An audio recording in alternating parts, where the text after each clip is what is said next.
भोला मेहनती और ईमानदार किसान था। साहूकार ने धोखे से उसके खेत हड़प लिए थे। अब भोला साहूकार के खेत में कड़ी मेहनत किया करता था और बदले में ये लो अपना मेहनताना और कल सुबह जल्दी खेतों में काम पर आ जाना।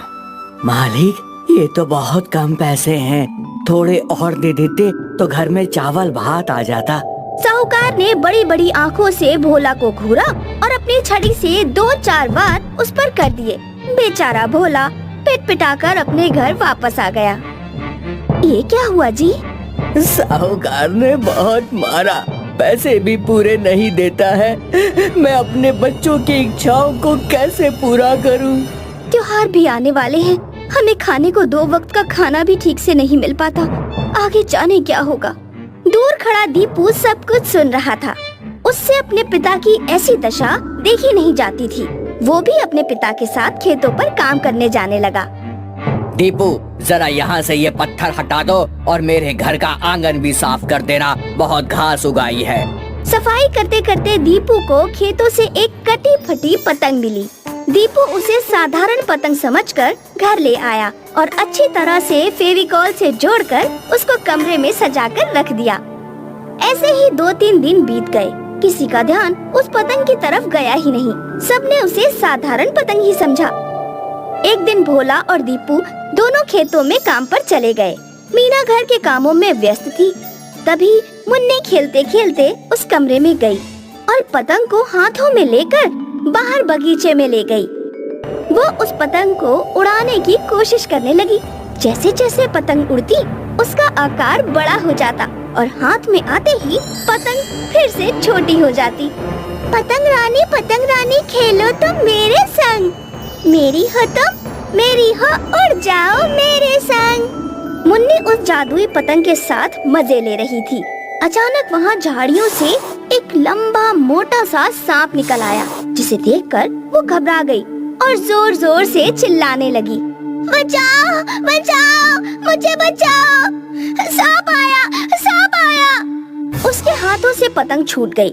हाथों से छूटते ही पतंग का आकार बढ़ने लगा और उसका धागा मोटे रस्से जैसा हो गया। वो सांप मुन्नी को काटने ही वाला था कि पतंग का धागा सांप पर लिपट गया और थोड़ी देर में सांप मर गया। मुन्नी की चीख सुनकर मीना दौड़कर अंदर से बाहर आई। उसने मुन्नी को गले लगा लिया और पतंग को हाथ में लेकर अंदर आ गई। उसे पतंग का करिश्मा देखकर विश्वास ही नहीं हो पा रहा था। शाम को मीना और मुन्नी ने पतंग के बारे में भोला और दीपू को बताया। अब वे समझ चुके थे कि ये कोई साधारण पतंग नहीं है, बल्कि जादुई पतंग है। अब ये पतंग जहाँ मैं जाऊँगा वहीं ये मेरे साथ जाएगी। मैं ईमानदार लोगों के साथ रहती हूँ, जिसका मन साफ हो और मन में कोई छल कपट न हो। एक रात की बात है। चांदनी रात थी। पतंग दीपू के पास ही कमरे में उसके बिस्तर पर पड़ी थी। अचानक पतंग के अंदर से चमकीली किरणें निकलने लगी। दीपू की आंख खुल गई और उसने मीना भोला को आवाज लगाकर जादुई पतंग के अंदर से निकलती किरणों को दिखाया। सब बहुत आश्चर्य से ये सब देख रहे थे। थोड़ी देर में पतंग बिस्तर पर लेट गई और जब दीपू ने उसे उठाकर दूसरी तरफ खिसकाया, उसके नीचे से एक सोने का सिक्का मिला। ये जादुई पतंग ने दिया है, ये कितना सुंदर है। जादुई पतंग, तुम्हारी वजह से हमारी गरीबी अब दूर हो जाएगी। अब तक भोला के परिवार को 3-4 सिक्के मिल चुके थे। उसने और दीपू ने साहूकार के यहाँ काम करना बंद कर दिया। और एक दिन, मालिक, मुझे अपनी जमीन वापस चाहिए। ऐसा कौन सा खजाना हाथ लग गया तुम्हारे, जो तुमने मेरे खेतों में काम करना बंद कर दिया? मालिक, दीपू को एक जादुई पतंग मिली है जो हमें सोने का सिक्का देती है। मैं कैसे मान लूं कि तुम्हारे पास कोई जादुई पतंग है? मुझे तो लगता है तुमने और तुम्हारे बेटे ने चोरी की है।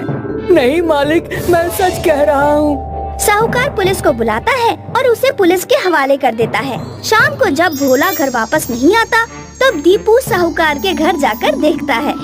बहुत घमंड आ गया है तुम दोनों को। तुम्हारे पिता को मैंने पुलिस के हवाले कर दिया। नहीं मालिक, मेरे पिता निर्दोष है, उन पर लगाया केस वापस ले लो। दीपू बहुत रोता है, पर साहूकार पर कोई असर नहीं होता। सुना है तुम्हारे पास कोई जादुई पतंग है? हाँ है। मुझे दे दो, मालिक वो आप मत लो, एक वही तो है जो हमारी गरीबी का सहारा है। साहूकार दीपू को चोर का बेटा कहकर खूब मारता है और घर से बाहर निकाल देता है, पर इतने पर भी साहूकार को चैन कहाँ।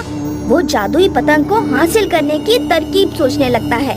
रात होने पर भोला के घर अपने गुंडों को भेजता है। पतंग दीपू के बराबर में ही पड़ी होती है। जैसे ही गुंडे घर में घुसते हैं, जादुई पतंग को पता चल जाता है और जादुई पतंग उड़कर लंबी हो जाती है। अब वो अपने धागे में गुंडों को लपेटकर उनकी खूब पिटाई करती है। दीपू, मीना और गांव के काफी लोग शोर सुनकर आ जाते हैं और गांव वाले सभी लोग जादुई पतंग का कमाल देखते हैं। जादुई पतंग अपने तेज धार वाले धागे से गुंडों को गंजा कर देती है और उनकी मूछें फाड़ डालती है। वे दीपू और मीना से माफी मांगते हैं। तब दीपू पतंग से कहकर उन्हें छुड़वाता है और वो रोते चिल्लाते वहाँ से भाग जाते हैं। तुम उस साधारण सी पतंग से पिटकर आ गए, मेरी नाक कटा दी। अब वो पतंग मुझे हर हालत में चाहिए। उधर दीपू पुलिस स्टेशन जाकर अपने पिता की जमानत करवाकर उन्हें छुड़ाकर घर ले आता है। साहूकार चैन से बैठने वाला नहीं था। उसे बहुत गुस्सा आता है कि भोला की जमानत हो गई और उसके गुंडे भी खाली हाथ वापस आ गए। एक दिन साहूकार दीपू को उसकी जादुई पतंग के साथ अपने घर बुलाता है, ये कहकर कि अपनी जमीन वापस ले जाओ। दीपू जादुई पतंग की डोर को पकड़कर उड़ते हुए साहूकार के घर पहुंचता है। दीपू, तुम्हारी पतंग बहुत अच्छी है। अंदर मेज पर तुम्हारी जमीन के कागज रखे हैं, जाओ तुम उन्हें अंदर जाकर ले लो। दीपू जादुई पतंग को अपने साथ ले जाना चाहता है, पर साहूकार कह देता है कि इसे यहीं बाहर पेड़ से बांध दो, कहाँ उड़कर जाएगी तुम्हारी पतंग। उधर दीपू कागज लेने अंदर जाता है और इधर अब देख जादुई पतंग, मैं तेरा क्या हाल करता हूँ। बड़ा दुख दिया है तूने मुझे। वो लाइटर ऑन करके जादुई पतंग को आग लगा देता है। दीपू जैसे ही अंदर से बाहर आता है, ये देखकर चिल्लाने लगता है कि उसकी पतंग का एक छोटा सा कोने वाला हिस्सा जल चुका है। मुझे जल्दी से पेड़ से खोलो। दीपू जादुई पतंग को पेड़ से खोल देता है और जादुई पतंग का आकार तेजी से बढ़ने लगता है। वो साहूकार के पीछे दौड़ने लगती है। साहूकार के कपड़ों में आग लग जाती है। जादुई पतंग की आग अब तक बुझ चुकी होती है, लेकिन उसका आकार लंबा व बड़ा होने के कारण आग अधिक हिस्से तक नहीं फैल पाई। साहूकार चिल्लाता हुआ आग बुझाने नदी की तरफ दौड़ता है और नदी में पैर स्लिप हो जाने के कारण वो पानी में बहने लगता है। बचाओ मुझे, बचाओ बचाओ मुझे बचाओ। इतने में ही वहाँ गांव वालों की भीड़ जमा हो जाती है और भोला, मीना और मुन्नी भी आ जाते हैं। साहूकार की हालत बहुत खराब हो जाती है। दीपू जादुई पतंग को कहता है कि साहूकार को बचा लो। जादुई पतंग अपने धागे की रस्सी बनाकर साहूकार को लपेटकर ऊपर खींच लेती है और साहूकार की जान बच जाती है। थोड़ी देर में साहूकार कहता है, दीपू, मैंने तुम्हारे साथ कितना बुरा किया, फिर भी तुमने मेरी जान बचाई। साहूकार जी कोई बात नहीं, आप हमारे गांव के साहूकार हैं। अब हम सब एक ही हैं। मैं आप सबसे माफी मांगता हूँ और भविष्य में कभी किसी भी किसान को परेशान नहीं करूँगा। इतने में पुलिस भी आ जाती है। साहूकार भोला पर से अपना केस वापस ले लेता है और उसके साथ साथ गांव वालों की जमीन भी वापस कर देता है। दीपू, मुन्नी, भोला और मीना और साथ में जादुई पतंग खुशी खुशी अपने घर वापस आ जाते हैं।